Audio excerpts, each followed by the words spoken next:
প্রায় আগে নিচ্ছে।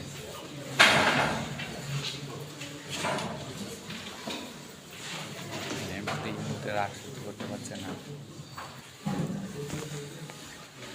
ঠিক মুহূর্তে আগ্নি বের হবে।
না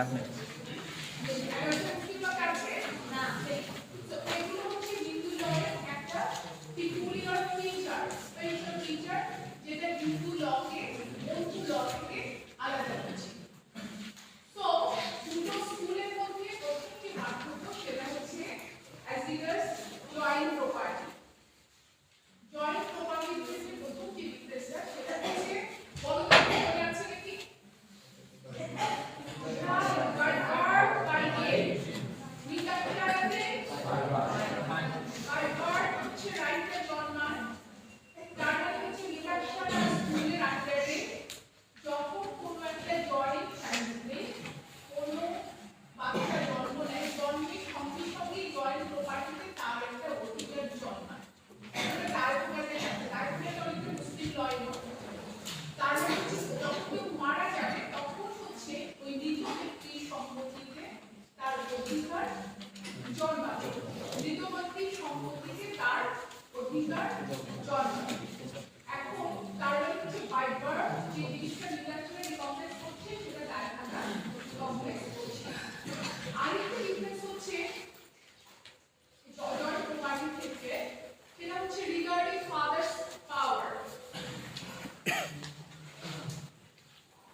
তারা পরস্পর পরস্পরের স্বকীয় এবং ক্যাপিটাল দেওয়া হচ্ছে তার প্রপার্টিতে তিনি অগ্রাধিকার। সো নিকাপের বেসিক প্রিন্সিপাল হচ্ছে কনজেনিউইটি অফ দ্য রিলেশনশিপ আর তার উপরে হচ্ছে স্পিরিচুয়াল বেনিফিট। স্পিরিচুয়াল বেনিফিট হচ্ছে গাইডিং প্রিন্সিপাল অফ দ্য এরপর আরেকটা ডিফারেন্স আছে সেটা হচ্ছে doctor of fractal values. Do you know what fractal value is?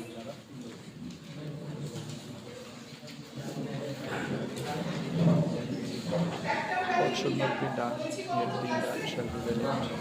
So, fractal value হচ্ছে that কিছু ওয়েতে কিছু সেটাকে ভ্যালিড কিছু মানে something happening which was not supposed to be happened. Something happened which was not supposed to be happened. Then law presumes that what has happened is valid. আমি সহজ করে বলছি, শাস্ত্রে কিছু নিয়ম থাকে ম্যান্ডেটরি, কিছু নিয়ম থাকে রেগুলেটরি, রাইট? ম্যান্ডেটরি নিয়ম হচ্ছে তোমাকে যেটা পালন করতেই হবে, যেমন কোনো বিয়ের ক্ষেত্রে শর্ত, এটা একটা ম্যান্ডেটরি নিয়ম। আরেকটা ম্যান্ডেটরি নিয়ম বিয়ের ক্ষেত্রে সেটা হচ্ছে যখন প্রহিবিটেড ডিগ্রি থাকে না, প্রহিবিটেড ডিগ্রি তো বোঝো যাদের মধ্যে সম্পর্ক হতে পারে না। সো এই নিয়মগুলো হচ্ছে ম্যান্ডেটরি। এই নিয়মগুলো না মেনে কেউ যখন কোনো একটা কাজ করে তাহলে সেটাকে কিছু ভ্যালিড করার কোনো সুযোগ থাকে না, সেটা ইনভ্যালিড হয়ে যায়।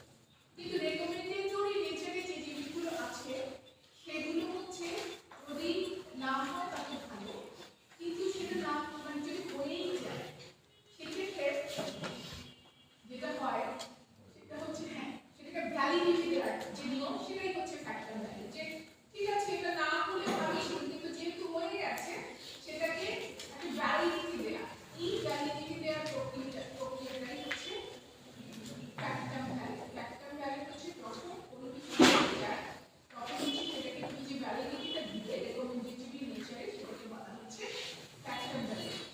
ফ্যাক্টর ভ্যালুটা নিকাপের স্কুল খুব লিমিটেড কনটেক্সটে অ্যাপ্লাই করে। নিকাপের স্কুল আমি কোথায় আগে বলে বলেছি নিকাপেরটা হচ্ছে কম্পারেটিভলি একটু কনজারভেটিভ, কারণ নিকাপেরটা পুরনো।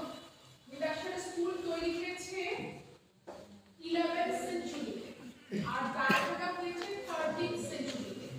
নিকাপেরটা হচ্ছে is a running commentary of Yajnavalkya. নিতাক্ষরা ইয়াজনাভালকার কমেন্টারির উপরে তৈরি হয়েছে, বিজ্ঞানেশ্বরীতে লিখেছে এবং এটা 11th সেঞ্চুরিতে বেসিক্যালি ডেভেলপ করেছে। আর তারপরে দেখো আরো 200 বছর পরে 13th সেঞ্চুরিতে এসে ডেভেলপ করেছে। তারপরে ডেভেলপ করেছে 13th সেঞ্চুরিতে এসে জিনুবাহ লিখেছে। এখানে কোনো একটা পার্টিকুলার কোঅর্ডিনেট বেস করা হয়, রাইট?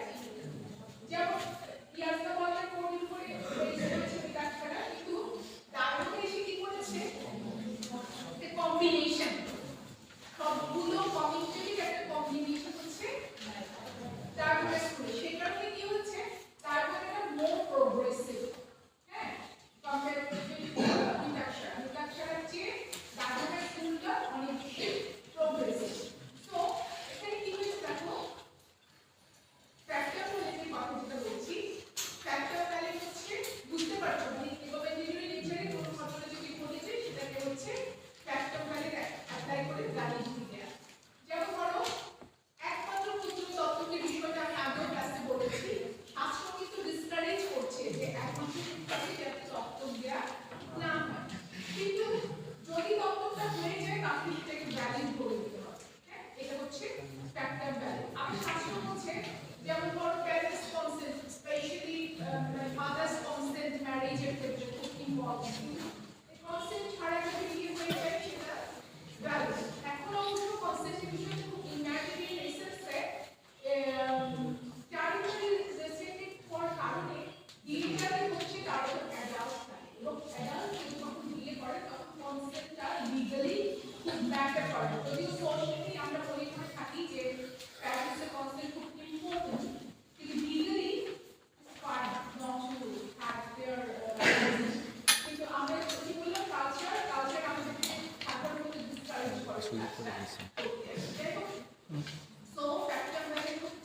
দিছে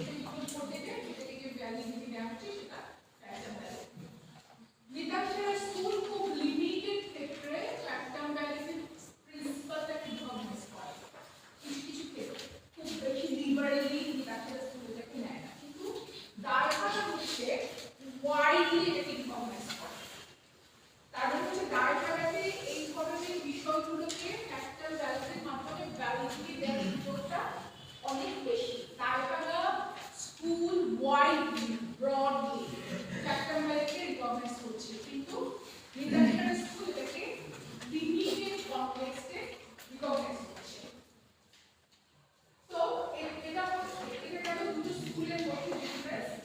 তাহলে বুঝতে পারছো যে দুটো স্কুলের মধ্যে ফান্ডামেন্টাল অনেকগুলো ডিফারেন্স রয়েছে, কিন্তু দুটো স্কুলে কোনো একটাতে যদি কোনো একটা বিষয় সৃষ্টি হয়, ধরো তার ভাগে কোনো একটা প্রবলেম আসলো, এটার সলিউশন তার ভাগে অঞ্চলে পাওয়া যাচ্ছে না, কিন্তু নিতাক্ষরাতে সলিউশনটা আছে, সেক্ষেত্রে কিন্তু সেটা একসেপ্ট করা যাবে। ঠিক তেমনিভাবে নিতাক্ষরা কিন্তু তার ভাগে প্রিন্সিপাল একসেপ্ট করতে পারবে, প্রোভাইডেড দ্যাট যে ওটার জন্য কোনো এক্সপ্রেসলি কোনো রুল সেই পার্টিকুলার স্কুলটাতে নেই। এখন এখানে আরেকটা জিনিস হচ্ছে, এই যে দুটো স্কুলের মধ্যে পার্থক্য, তাদের একটা স্কুলের আরেকটা স্কুলের প্রিন্সিপালগুলো একসেপ্ট করার যে রুল, এগুলো হচ্ছে মানে হিন্দু কমিউনিটি যারা রয়েছে বিলঙ্গিং টু দোজ স্কুল, তাদের ক্ষেত্রে কিভাবে প্রযোজ্য হবে। Let's talk about migration of schools. Migration of schools, এটা আমাদের সাথে পরিচিত ওটা migration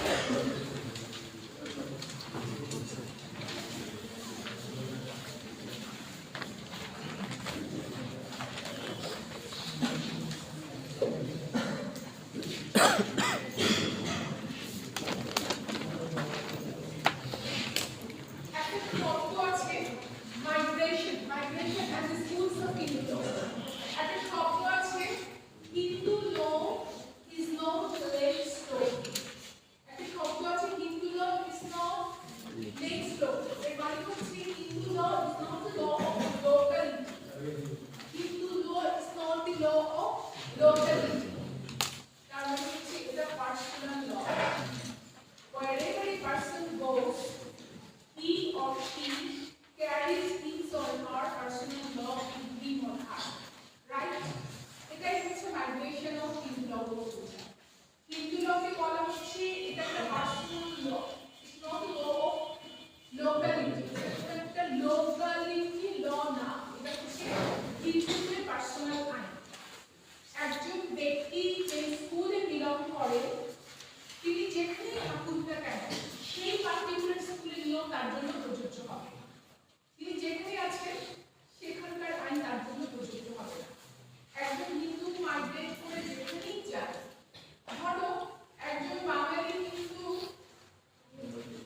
মুম্বাইতে গেলেন, অথবা তিনি ইন্ডিয়াতে গেলেন। মুম্বাইতে বলে কি হলো, তিনি ইন্ডিয়ার ভেতরেই আছেন, মানে তিনি হিন্দু লয়ের ভেতরেই আছেন, অথবা ইন্ডিয়াতে গেলেন যেখানে হিন্দু লয়ের অ্যাপ্লিকেশন। কিন্তু এখানে যেটা হয়েছে যে দাঁড়ানোর ক্ষেত্রে যাচ্ছে, তিনি মুম্বাইতে গেলেও কিন্তু নিতাক্ষরা প্রযোজ্য হবে না, বা তিনি ইন্ডিয়ান সাবকন্টিনেন্টের বাউন্ডারি পার করেছেন বলে তিনি সমস্ত চাইলে অন্য ল দিয়ে কভার করতে হবে, তার যে ল সেটা দিয়ে তিনি করতে হবে। বাংলাদেশের একজন হিন্দু ইন্ডিয়ার যে প্রান্তেই যান, সেটা ওয়েস্ট বেঙ্গল হোক অথবা মুম্বাই, তিনি কিন্তু তার ম্যাটার যে তিনি ইন্ডিয়াতে গেছেন, কোথায় আছেন, তিনি বাংলাদেশি হিন্দু বলে তার প্রতি দায়িত্বটা প্রযোজ্য হবে। ঠিক তেমনিভাবে একজন নিতাক্ষরা অঞ্চলের হিন্দু অন্য কোথাও যেখানে যান, তার প্রতি নিতাক্ষরাই প্রযোজ্য হবে। এই জন্য বলা হয় it's not law of locality, it's a personal law of Hindus. Wherever a person goes, he or she carries his or her personal law with him or her. Okay?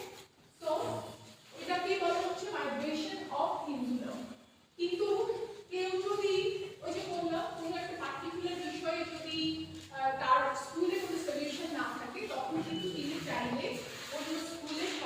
দিতে পারে যদি তার পার্টিকুলার স্কুলে সেটা সমাধান না থাকে। এখন প্রশ্ন হচ্ছে কেউ যদি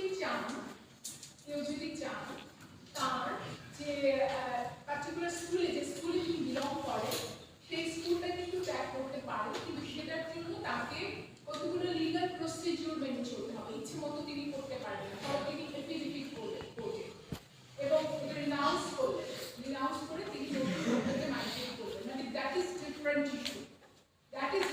কিন্তু নর্মালি একজন ব্যক্তি এক স্কুল থেকে আরেক স্কুলে অটোমেটিক্যালি যেতে পারবেন, ঠিক আছে? এক স্কুল থেকে আরেক স্কুলে অটোমেটিক্যালি যেতে পারবেন না, তিনি যেখানে যাবেন সেখানে তার পার্সোনাল ল তিনি ট্যাগ করবেন।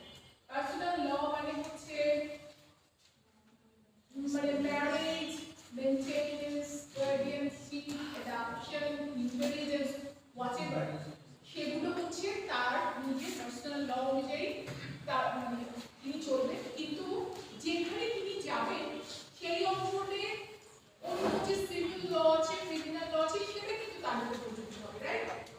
শুধুমাত্র পার্সোনাল বিষয়গুলোতে হচ্ছে তিনি তার স্কুল দ্বারা পরিচালিত হবেন।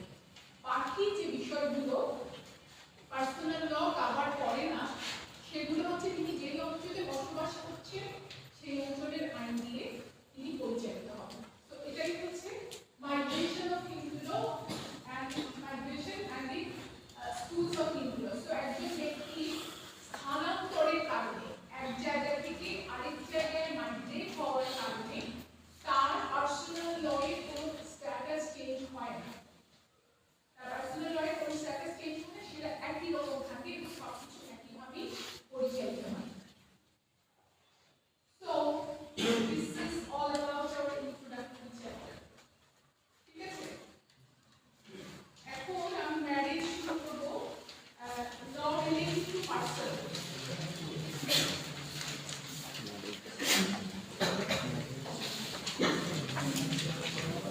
আমরা ইন্ট্রোডাক্টরিতে শেষ করলাম, এখন আমি দুটো চ্যাপ্টার শেষ করেছি, ইন্টিগ্রেটেড শেষ করেছি, ইন্ট্রোডাক্টরি শেষ করেছি।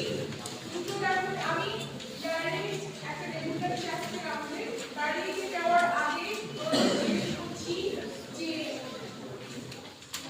ইন্ট্রোডাক্টরি চ্যাপ্টার থেকে কোন প্রশ্ন যদি থাকে আপনি বলছেন যে মানে যা করা উচিত ছিল না হয়ে গেছে, তখন সেটা বৈধ হয়ে যাবে না ম্যাডাম? এখন ম্যাডাম প্রহিবিট ডিগ্রির মধ্যে যদি আমার বিবাহ হয়ে যায়, মানে সাপ ইন্ডিয়ার সেম গোত্রের মধ্যে বলেছি কথা যেটা বলেছি কেন হবে না, কারণ বলেছি শাস্ত্রের নিয়ম দুই রকম, একটা হচ্ছে কম্পালসারি, ম্যান্ডেটরি, আরেকটা হচ্ছে রেকমেন্ডেড। কম্পালসারি গুলোতে তুমি ফ্যাক্টর ভ্যালু অ্যাপ্লাই করতে পারবে, প্রহিবিটেড ডিগ্রি হচ্ছে কম্পালসারি, রাইট? আর অপশনাল রেকমেন্ডেড কারণ হচ্ছে করলে ভালো, মানে না করলেও ফাইন। যেমন একমাত্র দপ্তরে বলেছি অনেকগুলো শাস্ত্র আছে একদম স্পেসিফিক ভাবে এনকারেজ করতে যে একমাত্র পুত্রকে যেন দত্তক দেওয়া না হয়। কেন দেওয়া না হয়? তাকে বায়োলজিক্যাল পরিবারে থাকতে হবে, তার পূর্বপুরুষদের কল্যাণ সাধিত হবে। কিন্তু তারপরেও যদি কেউ দিয়ে দেয় সেক্ষেত্রে সেটা পায়, সেটা ফ্যাক্টর ভ্যালুর মাধ্যমে করা যাবে। তবে শ্রীবালাসু ভার্সেস একটা জিনিস আছে, খুব ভালো প্রশ্ন হচ্ছে শ্রীবালাসু ভার্সেস শ্রীবালাসু কেস আসার পরে এটা তো রিকগনাইজড একটা প্রিন্সিপালই হয়ে গেছে, এখানে ফ্যাক্টর ভ্যালুর প্রশ্নও আসছে। কিন্তু এই শ্রীবালাসুর আগে যদি কেউ বিরোধ করতো তাহলে সেটা ফ্যাক্টর ভ্যালুর উপরে প্রয়োগ করা যেত। যেখানে জুডিশিয়াল ডিসিশন আছে, যেখানে প্লিজ যেখানে জুডিশিয়াল ডিসিশন আছে, যেখানে প্রেসিডেন্ট আছে, সেখানে তো ফ্যাক্টর ভ্যালুর প্রশ্ন আসছে। জুডিশিয়াল ডিসিশন লেজিসলেশন কাভার করছে না, এরকম একটা রেকমেন্ডেটরি নেচারের শাস্ত্রের কোনো বিধান যদি ভাঙা হয়, রেকমেন্ডেটরি নেচারের বিধান যদি ভাঙা হয়, তখন সেটাকে ফ্যাক্টর ভ্যালুর মাধ্যমে চালিয়ে থ্যাংক ইউ ম্যাডাম। কোয়েশ্চেন ছিল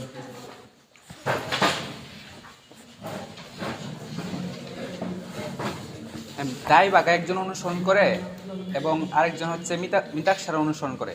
ওই দুইজনের মধ্যে যদি ম্যারেজ হয়, মানে ম্যারেজ হওয়ার পরে এটা কোন রীতিতে, এটা মানে ওনাদের যে ম্যারেজটা এটা কোন মানে স্কুল অনুসারে হবে। আরেকটা কোয়েশ্চেন হচ্ছে ওনাদের যদি চাইল্ড হয়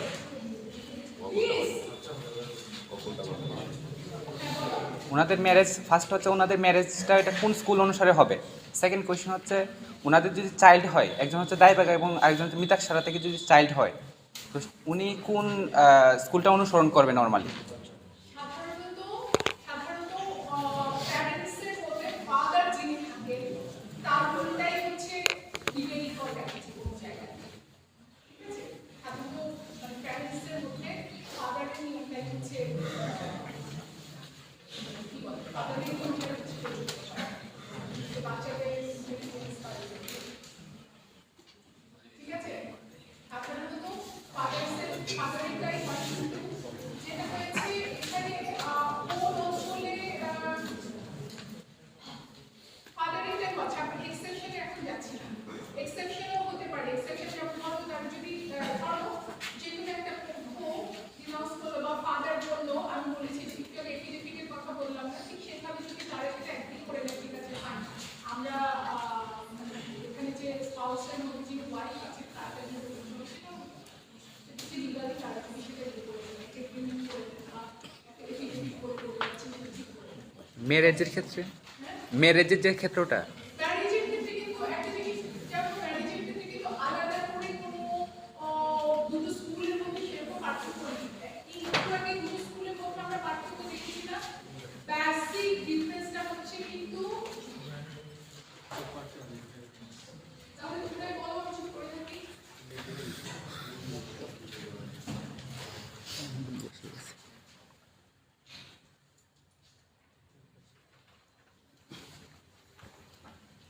বারবার বলছি, just I just raise my hand please, how many times I told you please please please, why should I do that? Every day I am busy.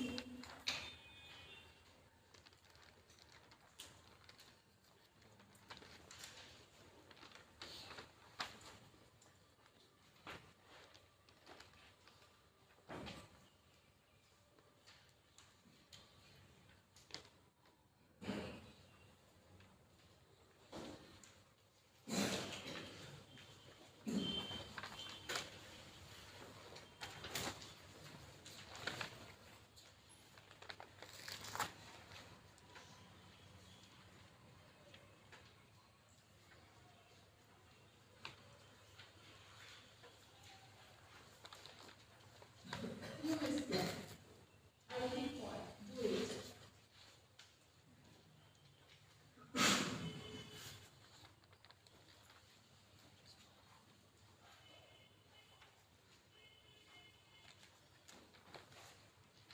From tomorrow, come to class if you want to, whenever you want. I'm not talking a single word to you.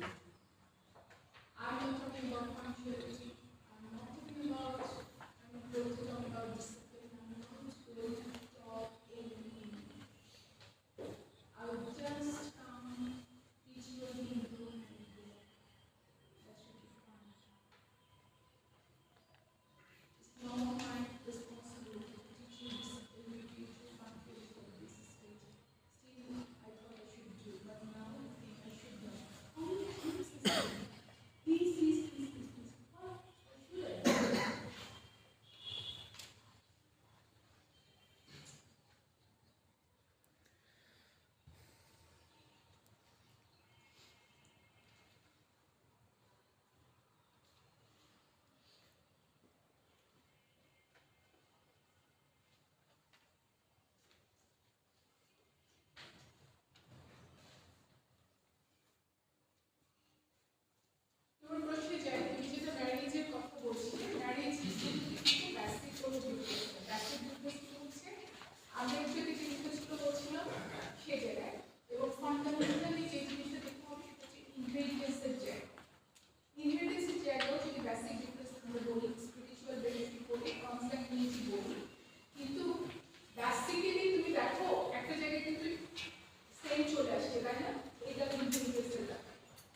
কিন্তু deduction অংশের মধ্যে এরকম আছে।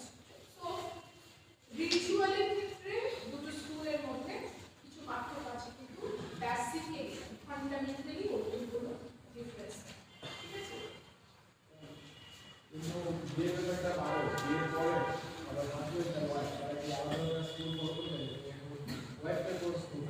এখানে সাধারণভাবে হাজবেন্ডেরটাই হচ্ছে debate করে, হাজবেন্ডেরটাই debate করে।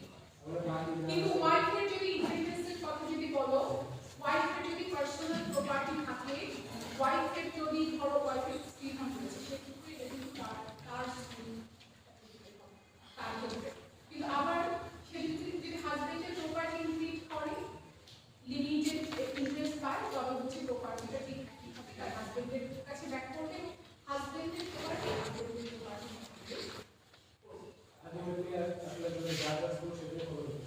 সেক্ষেত্রে হচ্ছে চার্জার সে করে। আর সব জায়গায় হচ্ছে বাবার যেটা মানে কি বলবো, মানে মেইন জিনিসটা তো আসলে এখান থেকেই আসে, মানে হচ্ছে স্কুলটাই ফলো করা হয়। কিন্তু ওই যে কোনো স্ত্রী কম যদি থাকে, এরকম কোনো বিষয় যদি থাকে, তখন হচ্ছে তার স্ত্রী আবার হচ্ছে তাদের থেকে কেউ ডিনাউন্স করে, তারা যদি বলে যে হ্যাঁ আমরা হচ্ছে একজন বলতে না আমরা, কিন্তু এটার সুযোগ কিন্তু থাকে এফিডেভিট করে এটা করে দেওয়া যায়। তো ইন্ট্রোডাক্টরি চ্যাপ্টার শেষে ইউজুয়ালি আমরা পড়ে থাকি law relating to person, law relating to property, দুই রকমের ল আমরা দেখে থাকি। এখন ল রিলেটিং টু পার্সন শুরু করবো। ল রিলেটিং টু পার্সনের ক্ষেত্রে প্রথম যে ইনস্টিটিউশনটা আমরা দেখি সেটা হচ্ছে ম্যারেজ।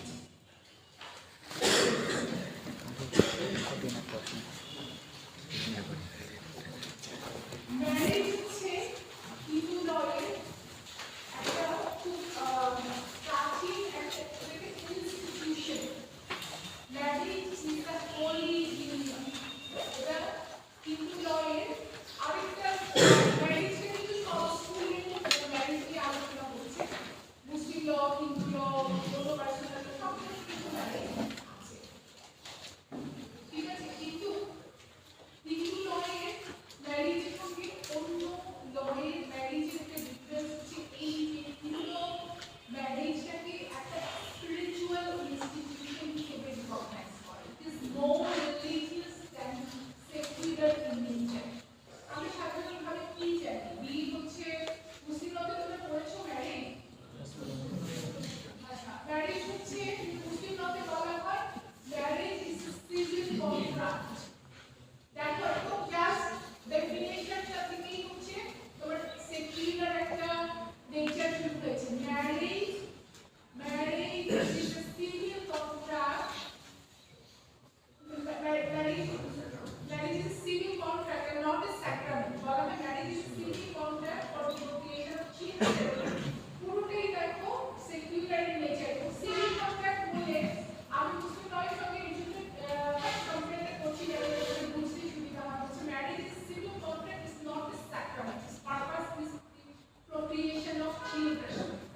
এটাই হচ্ছে সেকুলার পারপাস। ঠিক উল্টোভাবে যদি তুমি দেখো, হিন্দু ম্যারেজ হচ্ছে is a sacrament, not a civil contract.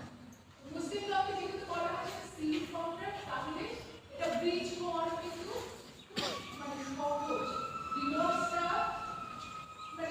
ডিভোর্সটা অবশ্যই খুব মানে আনওয়ান্টেড একটা ব্যাপার, এটা খুব ঘৃণিত একটা ইনস্টিটিউশন। স্টিল যখন তুমি বলছো civil contract not sacrament, contract কিন্তু ব্রেক করাই যায়। কিন্তু হিন্দু বিয়ের নেচারটা দেখো, is a sacrament, not a civil contract.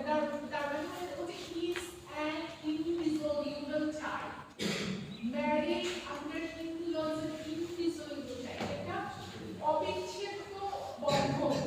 এই যে একটা কথা বাংলায় খুব প্রচলিত আছে, 7 জনের বন্ধন, এখান থেকে এসেছে। 7 জনের বন্ধন কথাটা এখান থেকে এসেছে, যে এমনকি যতবারই জন্ম হবে ততবারই হচ্ছে একইভাবে তারা হাজবেন্ড ওয়াইফের মতো করে থাকবে। Even this world after world, এবং এই টাইটা কোনোভাবেই ভাঙা যাবে না। এখন এখানে স্বাভাবিকভাবে যদিও আমরা যতই ধর্মীয় প্রতিষ্ঠান গিয়ে বলে থাকি না কেন, এখানে সেকুলার বিষয় আসে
বিয়ে হচ্ছে একটি।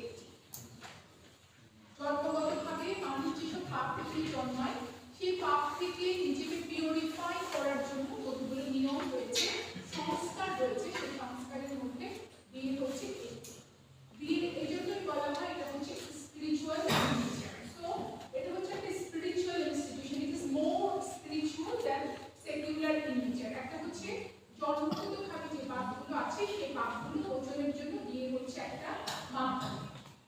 আরেকটা হচ্ছে হিন্দুরা বিশ্বাস করে যে এই যে মনে আছে ইন্টেলিজেন্সের ক্ষেত্রে অফারিং অফ পিন্ডস আমরা বলেছি না, পূর্বপুরুষদের পিণ্ড দিচ্ছে এবং পিণ্ড দিচ্ছে সাধারণত ছেলে, তাই না? ছেলে পুত্র দিচ্ছে। সো পুত্র লাভ হচ্ছে সেটার পারপাসও কিন্তু স্পিরিচুয়াল। পুত্র লাভের জন্য বিয়ে হচ্ছে একটা মাধ্যম। বিয়ের মাধ্যমে যে পুত্র লাভ করবে একজন ব্যক্তি, সেই পুত্র হচ্ছে তার নিজেকে এবং তার পূর্বপুরুষদেরকে পিণ্ডদান করবে, পিণ্ডদান করে তাকে হচ্ছে নরক থেকে রক্ষা করবে। তো এটাও হচ্ছে স্পিরিচুয়ালিটি বিষয়টা, right? Spiritual in nature. So বলা হচ্ছে it's a holy union, it's a flesh with flesh, bone with bone. অবিচ্ছেদ্য তো আমরা কেন বলছি? ইটস আ ইনডিসলিউবল টাই। ইনডিসলিউবল মানে হচ্ছে এটা কোনোভাবে বিচ্ছিন্ন করা যাবে না। It's a holy union, flesh with flesh, bone with bone. হ্যাঁ, এভরিথিং ইজ টুগেদার। সো প্রথমটা গেল যে পিউরিফাই করা, জন্মগতভাবে যে পাপগুলো আছে সেখান থেকে পিউরিফাই করার একটা মাধ্যম। আর এটা হচ্ছে পুত্র লাভের মাধ্যমে সেই পুত্র তার নিজেকে এবং তার পূর্বপুরুষদেরকে ভূত নামক নরক থেকে রক্ষা করবে। ঠিক আছে? আরেকটা বিষয় আছে, শাস্ত্রে কিন্তু বলা হয় একজন মানুষ যেন তার যে ধর্মীয় মানে আচরণগুলো আছে, তার যে অব্লিগেশনগুলো আছে, সেই অব্লিগেশনগুলো তিনি যেন তার পত্নীকে সঙ্গে নিয়ে করেন, তিনি যেন তার স্ত্রীকে সঙ্গে নিয়ে এই ধর্মীয় আচরণগুলো পালন করেন। এই কারণে একজন স্ত্রীকে ধর্মপত্নীও বলা হয়, সমধর্মিণী, ধর্মপত্নী। এই শব্দগুলো কিন্তু এখান থেকেই এসেছে। হ্যাঁ, বাংলায় যে শব্দগুলো আমরা শুনতে পাই সেগুলোর কিছু উৎস হচ্ছে এই জায়গায়। তো ম্যারেজ হচ্ছে is a holy union between man and woman, and the purpose of it is more religious than secular in nature. And what does it do? It helps purify a person's body from sins, whatever he had during birth, to have a son who will offer pillows to him and his ancestors, and to perform religious duties. ঠিক আছে? তো এগুলো হচ্ছে মোটামুটি ধর্মীয় বিষয়, যেগুলো কিন্তু ধর্মীয় বিষয় আছে বলে সেকুলার বিষয় একদম নেই তা কিন্তু না। যেমন একজন ব্যক্তিকে একজন পুত্র পিণ্ড দিবে, সেটা তো একটা ধর্মীয় বিষয়। এটাকে যদি তুমি সেকুলার বিষয়ের সঙ্গে কানেক্ট করতে পারো, এটা যদি সেকুলার বিষয়ের সঙ্গে কানেক্ট করতে পারো, কিরকম? সেটা হচ্ছে প্রত্যেকটা মানুষেরই একটা ডিজায়ার থাকে যে তার একটা লাইনেজ কন্টিনিউ করে। পৃথিবীতে প্রত্যেকটা মানুষ চায় সে যখন মারা যাবে তাকে রিপ্রেজেন্ট করার জন্য পৃথিবীতে কেউ থাকবে, এবং এই যে ডিজায়ার, এই ডিজায়ারটাকে ফুলফিল করার জন্য বিয়ে হচ্ছে একটা মাধ্যম। ঠিক আছে? So these are the facts related to intermarriage, and because of which we call it a religious institution rather than a secular institution. Hindu ল অনুযায়ী একজন মানুষ যতক্ষণ না বিয়ে হচ্ছে ততক্ষণ পর্যন্ত he is half of himself. He is half of himself. He becomes complete. He becomes complete when he takes a wife. He becomes complete when he takes a wife. So these are the reasons why we call Hindu a religious institution. Ma'am অর্ধাঙ্গিনী বলা হয় মনে হয়। হ্যাঁ, অর্ধাঙ্গিনী এই জন্য বলা হয়। কি বলেছে বলো তো? হ্যাঁ, অর্ধাঙ্গিনী এই জন্য বলা হয়। তারপর যে আর অনেকগুলো শব্দ বলেছি, সমধর্মিণী।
ছাড়া অধিকার নেই মানে কি এখানেও ইন্টারপ্রিটেশন সুযোগ রয়েছে ছেলেদের অধিকারটা আইন দেয়নি 39 কিন্তু ছেলেদের কথা বলা হয়নি বলছে কোন মহিলাকে সেটা মহিলা দিতে পারে কিন্তু মানে ছেলেটা যদি সেই ফেস করে তাহলে তার থাকে যে কি করবে সেটা বোধহয় 39 এ আর চিন্তা করা হয়নি পরে এসে সেটার উপরে ডেভেলপমেন্ট হয়নি তবে একটা সমাধান হতে পারে সেটা হচ্ছে 1985 সালে একটা ফ্যামিলি কোর্ট হয়েছিল ফ্যামিলি কোর্ট অর্ডিন্যান্স 1985 যেটা বাংলাদেশে হয়েছে এই আইনটা কিন্তু হিন্দু মুসলিম সবার জন্যই প্রযোজ্য এবং এখানে যে রিজলিউশন অফ ম্যারেজের কথা বলা আছে সেই রিজলিউশন অফ ম্যারেজের আন্ডারে কেউ চাইলে একটা অ্যাপ্লিকেশন ফাইল করতে পারে তবে ফাইল করার পরে কি হবে দ্যাটস দ্য ডিফারেন্ট ইস্যু তখন কোর্ট কিভাবে ডিসাইড করবে সেটা কোর্টে ইস্যু রাইট কিন্তু অ্যাপ্লিকেশন করা যায় ওকে সো কারণ 85 এর ফ্যামিলি কোর্টস অর্ডিন্যান্স 1985 এর যে পাঁচটা জুরিসডিকশন রয়েছে তার মধ্যে ডিসলিউশন অফ ম্যারেজ একটা সো কেউ চাইলে অ্যাপ্লিকেশন করতে পারে সাধারণত আমি আমার এক্সপেরিয়েন্স থেকে আমি দেখি আমি কোর্টে অবসরে থাকার সময় যখন আমার ফ্যামিলি ইস্যুগুলো আমি ডিল করেছি আমি কোনো ছেলেকে মানে নন মুসলিম কোনো ছেলেকে মেয়েরা এসছে কেউ কিন্তু নন মুসলিম ছেলেকে আমি কোর্টে অ্যাপ্রোচ করতে দেখিনি কনসিডারেশন অফ ম্যারেজ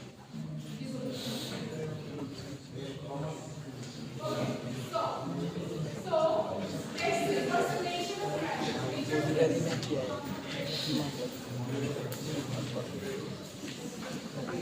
7 জন্মের বন্ধন দিচ্ছে আমরা মামলা করবো কেন নেচার অফ ম্যারেজ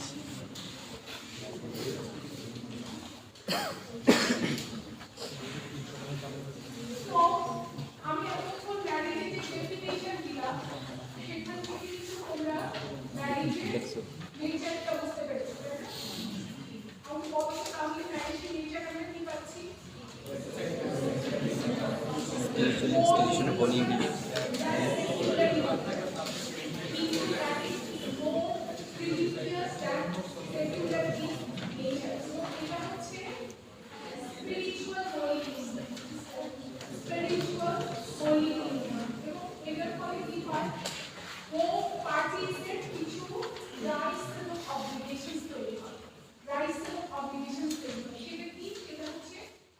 হাজবেন্ডের ক্ষেত্রে তিনি তার ওয়াইফ লিগালি ওয়াইফ তাকে মেনটেনেন্স দিবে তার সব কিছু তখন কিন্তু হাজবেন্ডের দায়িত্ব একইভাবে ওয়াইফের অবলিগেশন হচ্ছে ওয়াইফের ম্যারিটাল অবলিগেশন রয়েছে হাজবেন্ডের প্রতি লয়াল থাকা এটসেট্রা এগুলো হচ্ছে তাকে পালন করতে হবে এটা কিন্তু ম্যারেজ না অন্য সব ম্যারেজে হচ্ছে এরকম একটা নেচার রয়েছে ঠিক আছে তো পার্টি হচ্ছে more religious than secular in nature, strong civil functional existence and creates some rights and obligations between the parties.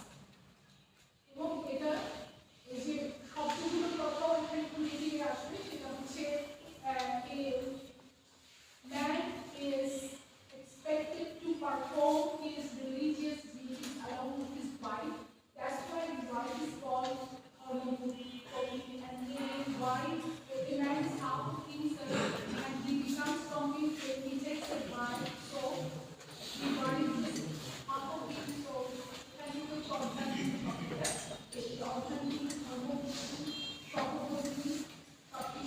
so more religious than secular in nature. Secular একটাই আছে সেটা হচ্ছে একটা লাইনেজ কন্টিনিউ করা যাতে একজন ব্যক্তি মারা যাওয়ার পরও তার কিন্তু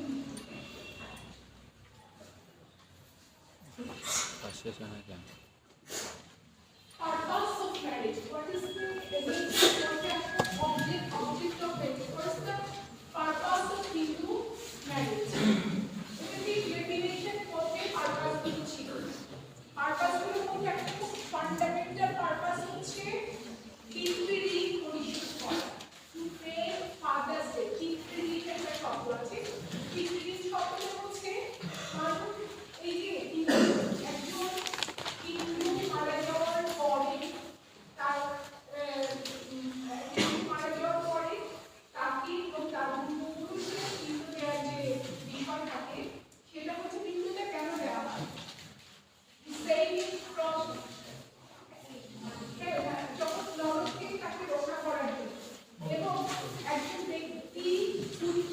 মাধ্যমে তার নিজেকে এবং তার পূর্বপুরুষদেরকে ভূত নামক নরক থেকে রক্ষা করতে চেষ্টা করে। এটাই হচ্ছে বিয়ের একটা ফান্ডামেন্টাল পারপাস। আরেকটা পারপাস হচ্ছে শরীরকে জন্মগত পাপ থেকে পিউরিফাই করা, তার পিতৃঋণ শোধ করা, শরীরকে জন্মগত পাপ থেকে পিউরিফাই করা, ধর্মীয় আচার আচার, তিন নাম্বার হচ্ছে ধর্মীয় আচার আচার ঠিকঠাক মতো পালন করা। Man has to do it along his wife. Lastly, secular purpose হচ্ছে to maintain the lineage.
কি বলছি একটা বড় প্রথার ব্যাপার আছে না যে মেয়ের বাবাকে অনেক বেশি প্রপার্টি বা এরকম কিছু দিতে হয়।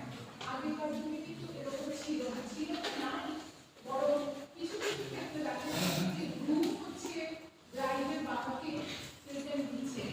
হ্যাঁ, এটা ছিল মানে হ্যান্ডসাম এই যে, কিন্তু ঠিক কিভাবে এই মানে পরের জিনিসটা ঢুকে গেল, বিশেষ করে হিন্দুদের মধ্যে খুব সম্ভবত কালচারালি এমন হয় যে মেয়েরা যেহেতু বাবার সম্পদ ইনহেরিট করছে না, তো বিয়ের সময় তাদের একটা উপহার দেয়া, এটা হচ্ছে কালচারের একটা অংশ।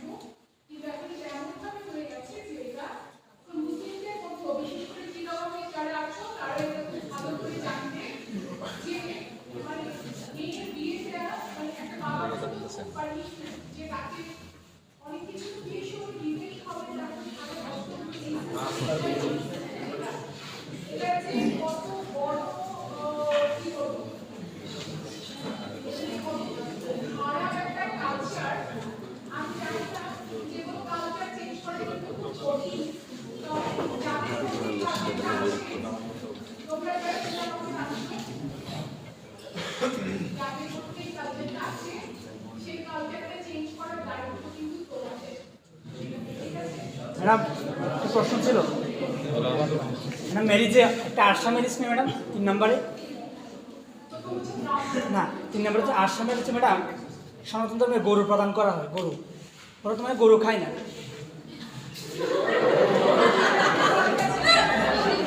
এইখানে ম্যাডাম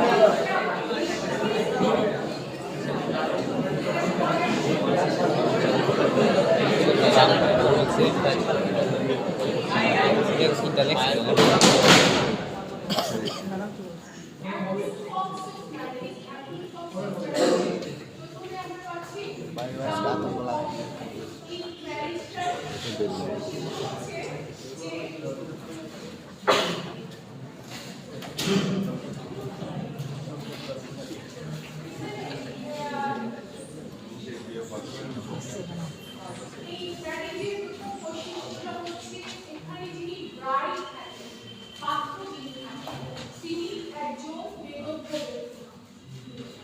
পাত্র একজন বেদজ্ঞ ব্যক্তি হন, তাকে হচ্ছে কনের বাবা ইনভাইট করে এবং কনেকে সম্প্রদান করে উইথ এ সিঙ্গেল ড্রপ। হ্যাঁ, কনের বাবা কনেকে সম্প্রদান করে এবং কি কনেকে রিসিভ করে। সেটা হচ্ছে ব্রাহ্ম কর্ম ম্যারেজ। এখানে যে গ্রুপ থাকবে মেইন ফিচার হচ্ছে মানে মাত্র রাইট গ্রুপ। তিনি হচ্ছে একজন বেদজ্ঞ ব্যক্তি, তাকে কনের বাবা ইনভাইট করে এবং ইনভাইট করে কনেকে উইথ সিঙ্গেল ড্রপ তার কাছে সম্প্রদান করে এবং তিনি হচ্ছে কনেকে রিসিভ করে। এটা হচ্ছে ব্রাহ্ম কর্ম ম্যারেজ। ঠিক এই প্র্যাকটিসগুলো মুসলিমদের মধ্যেও আমি জানি না এখন আছে কিনা, একটা সময় ছিল। যেমন ধরো তোমাদের কি কোনো ধারণা আছে যে থাকে না যে বিয়ে বা এরকম কিছু বাবারা এমনকি বয়স্ক একজন মানুষের সঙ্গে তাদের মেয়েদের বিয়ে দিয়ে দেয়, মানে মনে করে এতে তারা কিছু পুণ্য অর্জন করে ফেলছে। এরকম কিছু কালচার কিন্তু ছিল, কিন্তু সেরকমই একটা এখানে হচ্ছে একজন বেদজ্ঞ ব্যক্তি, এটাই হচ্ছে তার কোয়ালিফিকেশন। তাকে হচ্ছে কনের বাবা ইনভাইট করে এবং তাকে কন্যাকে সম্বোধন করে, তিনি হচ্ছে কন্যাকে রিসিভ করেন। এটা হচ্ছে ব্রাহ্ম কর্ম ম্যারেজ। তো সেকেন্ড যে ফর্ম রয়েছে সেটা হচ্ছে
আমরা তো গরু খাই না, তো গরু কি জন্য দিলে?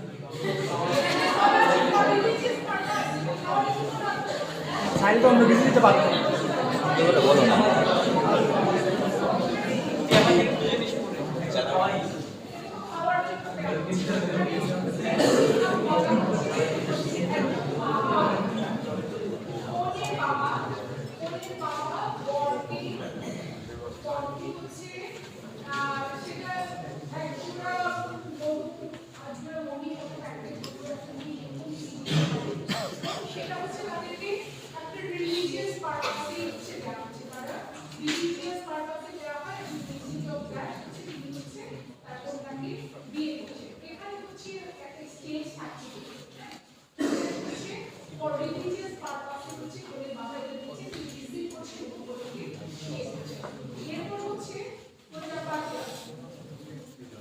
আমি তো গরুটা কি করে তারপর গরুটা তারা কি করে? ওরা নিচে ম্যাম, এখন নেওয়ার পর ওরা কি করে গরুটা?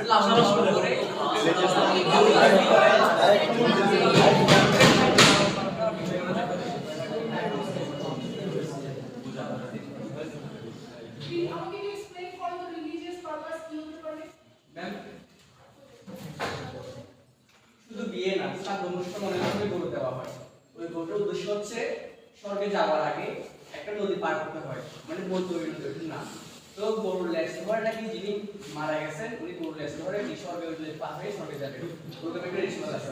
ওই উদ্দেশ্যে গরুটা পিণ্ডের মতো উৎসর্গ করা হয়। পরবর্তীতে যাকে মানে পণ্ডিত গরুটা নিয়ে যায়, নিয়ে কথা ধরে লালন পালন করেন, আদারওয়াইজ বিক্রি করে দেন। এটাই হচ্ছে গরু দেওয়া বিয়ে যে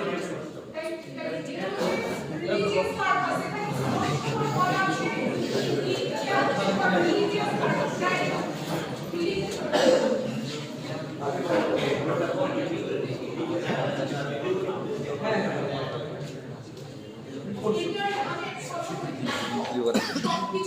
তো মা বলা মাকে বিক্রি করে দিয়ে এখানে কিন্তু কতগুলো ইন্টেনশনালি না বিক্রি করা যায় হ্যাঁ বিক্রি করা যায় না লালন পালন করতে না ও তো বলছে আবার বিক্রি করে দিয়ে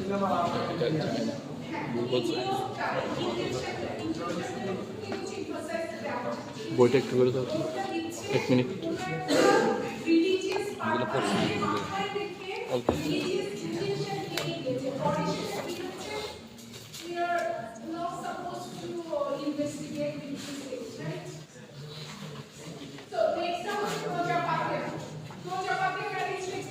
the religious purpose. মিউচুয়াল কনসেন্টে যে বিয়েটা হয়, মানে মিউচুয়াল, এখানে কিন্তু রিলিজিয়াস কিছু নেই, এটা more secular than religious in nature. তো যা পাত্রীটা হচ্ছে যখন এটা অনেকটা ধর্ম, এই যে একদম শুরুতেই যেটা বলছিলাম বিয়েতে প্যারেন্টসের কনসেন্ট, এটা কিন্তু অনেকটা কাস্টমারি। আর আমি কিন্তু যদি প্যারেন্টসের কনসেন্ট না নেয় তাতে কোনো দোষ হবে না, কিন্তু কাস্টমার নিয়ে এটা হয়তো খুব একটা ভালো হবে। এখানে হচ্ছে বাদীয় ম্যারেজটা হচ্ছে মোর সেকুলার। কেউ যখন কারো নিজেদের ভালো লাগে থেকে নিজেরা বিয়ে করে নেয়, লাভ ম্যারেজটা হবে না? যখন প্যারেন্টসরা তাদের বলে fine divorce together for secular ব্যাপার পুরাই গেলাম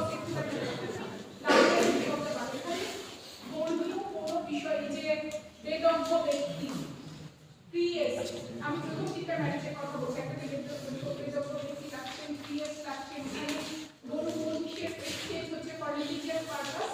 তো যা বাকিও ম্যারেজে এরকম রিলিজিয়াস কোনো এলিমেন্ট থাকবে না, ঠিক আছে? শুধু সেকুলার পারপাসে যখন দুজন একসঙ্গে থাকার সিদ্ধান্ত নেন নিজেদের ভালো লাগা থেকে, তখন সেটাকে বলা হচ্ছে প্রজা বাক্য ম্যারেজ। এটা হয় ম্যারেজ।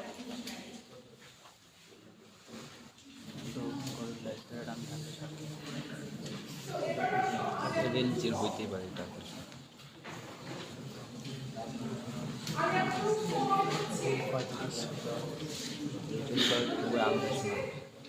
শোনা যাবে না। এখানে তোমরা অনেকের সামনে বই দেখতে পাচ্ছি, তোমরা মনে বুঝতে পারছো যে এই বিয়েটা কি বলতে চাইছে। এখানে কিন্তু কনের বাবাকে ব্রাইডগ্রুম যতটা পারে সম্পদ দিচ্ছে।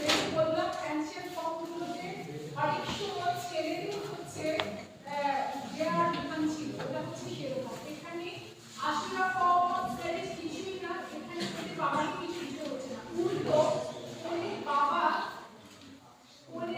পাত্রের কাছ থেকে পাচ্ছে। পাত্রটি হচ্ছে কনের বাবা গিফট দিচ্ছে as much as he can, এবং in exchange of that he prayed to marry his daughter, and in the receipt যখন বাবা তার পরিচয় সম্বোধন করে তখন এটাকে বলা হচ্ছে আশীর্বাদ ফর্ম অফ ম্যারেজ। এরপর হচ্ছে নাম্বার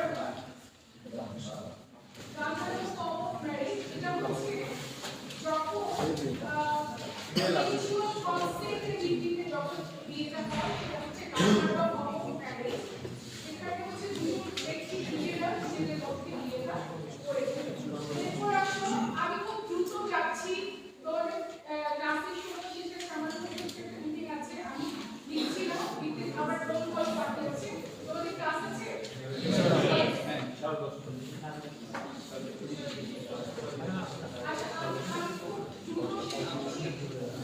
হচ্ছে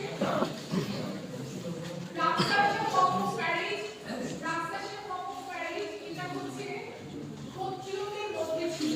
রাস্তাশন ফর্ম অফ ম্যারেজ এইটা আগে ফর্ম এই ম্যারেজটা কিন্তু সবার মধ্যে ছিল। ক্ষত্রিয় বলতে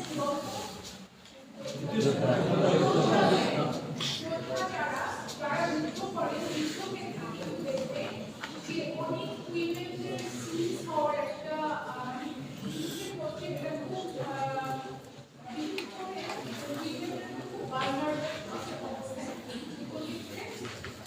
অপর পক্ষ বিশেষ করে যে পক্ষ হেরে গেল সেই পক্ষে যেসব মহিলা সদস্য থাকে তাদের কিন্তু সিরিজ হওয়ার মানে যুদ্ধবন্দী হওয়ার একটা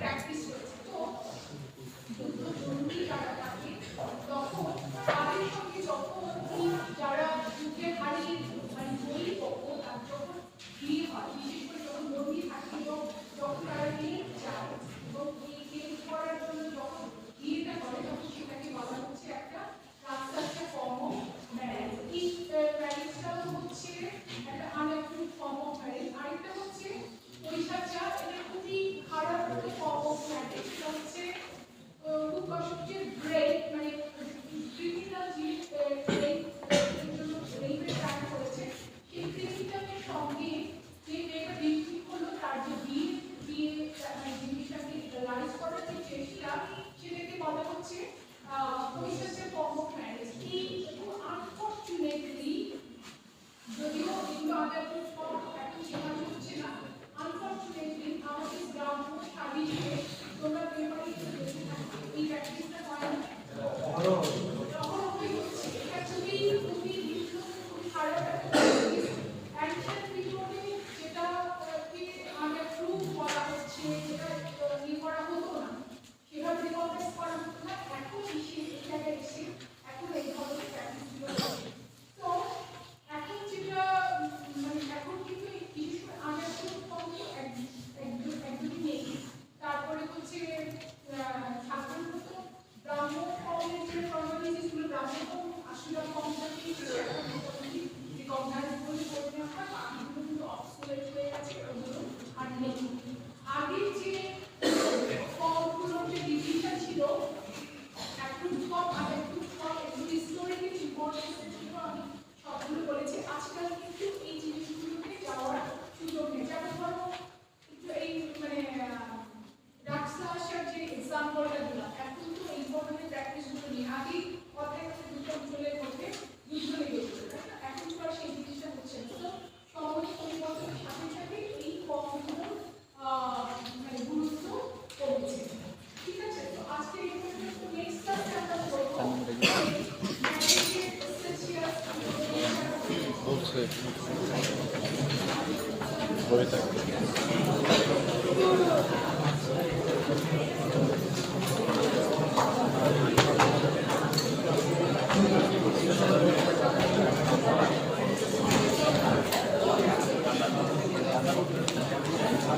Thank you.